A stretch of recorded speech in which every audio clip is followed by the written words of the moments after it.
I first started to volunteer, I think, when I was, well, probably a teenager because, you joined the youth club in your church. You helped with anything that they needed for whether it was a fundraiser or something of that sort.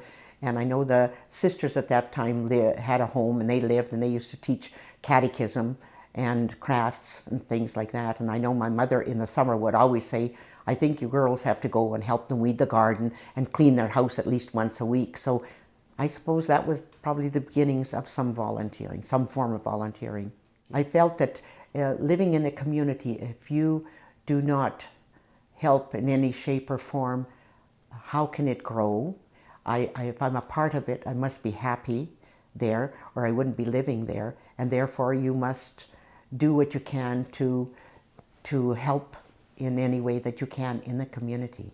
And basically, once the children, once I had a family, then it's easy because you enroll them in something, you're right there. I remember my son, when I first went to Beavers, and the first thing they said, well, we need a secretary, and he puts up his hand. My mom will.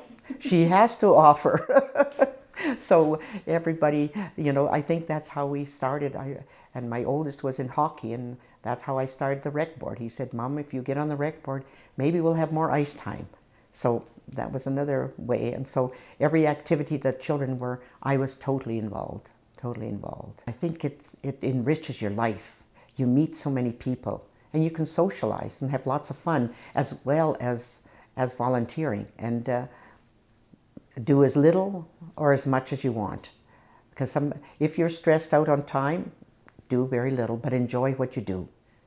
But always, I'd say always volunteer into anything that your family is involved in, because the children can never thank you enough for what you've done with their lives. Giving time to a community, I think it's anybody.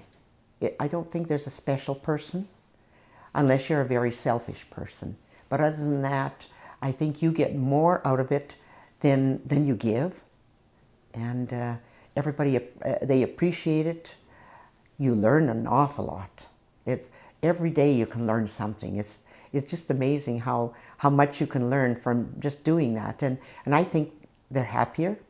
A person is much happier rather than dwelling on themselves and saying they're just overtired, busy. And I know many families, I mean, both parents are working, and I know in my last few years of 4-H, it was very difficult. The parents didn't do very much, but I always asked them to maybe come to one meeting, maybe come to a party meeting, just for a couple of minutes, just to see how well their children are doing, because it's that kind of thing that gets a parent to start to volunteer when they see how their children grow, really and truly. And I have had many a parent and a child. I remember this little girl in 4-H, and she said, her mother said she'll never public speak. She can't even sit up and put her head up and say her name. And when I called her name, and she put her head down in her knees and cried, and I said to her, oh, just tell me your name. And she said her name, and I said, there, that's the first stage in public speaking. You already said your name to the public.